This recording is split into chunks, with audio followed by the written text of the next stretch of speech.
আজ আমরা যে রেসিপিটা এনেছি সেটি সকলেরই কম বেশি পছন্দের খাবার।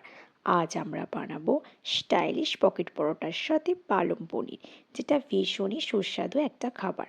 তালপাতা ইউটিউব চ্যানেলের সকলকে স্বাগত। তাই ভিডিওর প্রথমেই আমরা তৈরি করব পনির। পনির তৈরি করার জন্য আমরা 1 লিটার দুধ নিয়ে নিয়েছি। সেই দুধটাকে আমরা ভালো করে জাল দিয়ে নেব। দুধটা যখন ভালোভাবে ফুটবে তখন আমরা এর মধ্যে দিয়ে দেব পরিমাণ মতন ভিনিগার। সমানে দুধটাকে আমাদের ভালো করে নাড়তে হবে, তাহলে পনিরটা একদম পারফেক্ট দোকানের মতন হবে। ছানাটা ভালোভাবে কেটে গেলে আমরা ছানাটাকে ছেঁকে নিয়ে একটু ঠান্ডা জল দিয়ে কাপড়টাকে ভালো করে মুড়িয়ে নেব। সেই মোড়ানো কাপড়ের ওপরে আমরা শিল বা নোড়া এই ধরনের কোনো শক্ত ভারী পাত্র চাপিয়ে দেবো, যাতে ছানা থেকে জলটা পুরো বেরিয়ে যায়। সেইভাবে ছানাটাকে 2 থেকে 3 ঘন্টা রেখে দিতে হবে। তারপর পিস পিস করে কেটে নিলে রেডি হয়ে যাবে পনির। এরপর আমরা তৈরি করব স্টাইলিশ পকেট পরোটা। তার জন্য আমরা নিয়ে নেব ময়দা, তারপর দিয়ে আমরা দেব পরিমাণ মতন চিনি, নুন। সেটাকে ভালো করে মিশিয়ে নিয়ে তারপরে আমরা তার মধ্যে দিয়ে দেব পরিমাণ মতন সাদা তেল। তারপর সেটাকে আবারও ভালো করে মিশিয়ে নিয়ে তার মধ্যে আমরা দিয়ে দেব টক দই। টক দই ও ময়দাটাকে ভালো করে মিশিয়ে নেবার পর আমরা এর মধ্যে ফুটন্ত গরম জল দিয়ে ভালো করে মেখে একটা ডো তৈরি করে নিতে হবে। তারপর সেই ডো থেকে একটা রুটির মতন পিস কেটে নিয়ে সেটাকে রুটির মতন করে বেলে নিতে হবে। তোমরা যেভাবে দেখছো স্ক্রিনে ঠিক সেইভাবে।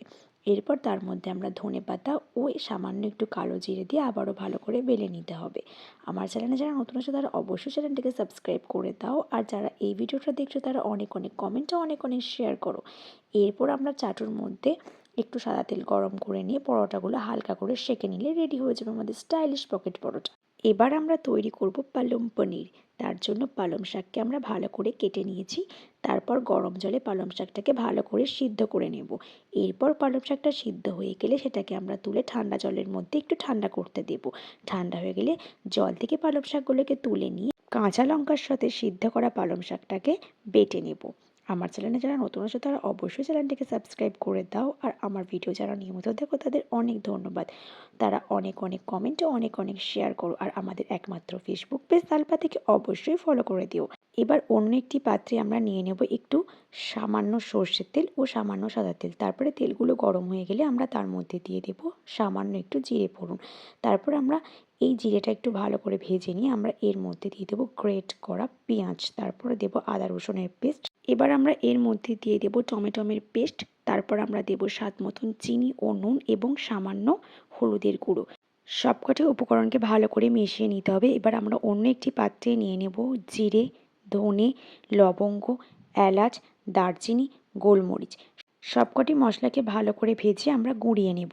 তারপর আমরা সেই গুঁড়ো মশলাটাকে আগে কষিয়ে রাখা মশলার মিশ্রণের মধ্যে দিয়ে ভালো করে নাড়াচাড়া করে নিয়ে তারপরে আমরা তার মধ্যে দিয়ে দেব পেস্ট করে রাখা পালং শাক। এবার সবকটি উপকরণকে ভালো করে মিশিয়ে নিয়ে আমরা 10 থেকে 15 মিনিট এটাকে রান্না করে নেব। তারপরে এর মধ্যে আমরা দিয়ে দেব সামান্য একটু জল। তারপরে আবারও 10 থেকে 15 মিনিট রান্না করব। তারপরে আমরা এর মধ্যে দিয়ে দেব পনিরের টুকরোগুলো, দিয়ে আবার 10 থেকে 15 মিনিট রান্না করে নিয়ে এর মধ্যে একটু ফ্রেশ ক্রিম ছড়িয়ে এবং কাসুরি মেথি ছড়িয়ে দিলেই রেডি হয়ে যাবে আমাদের সকলের ফেভারিট পালং পনির।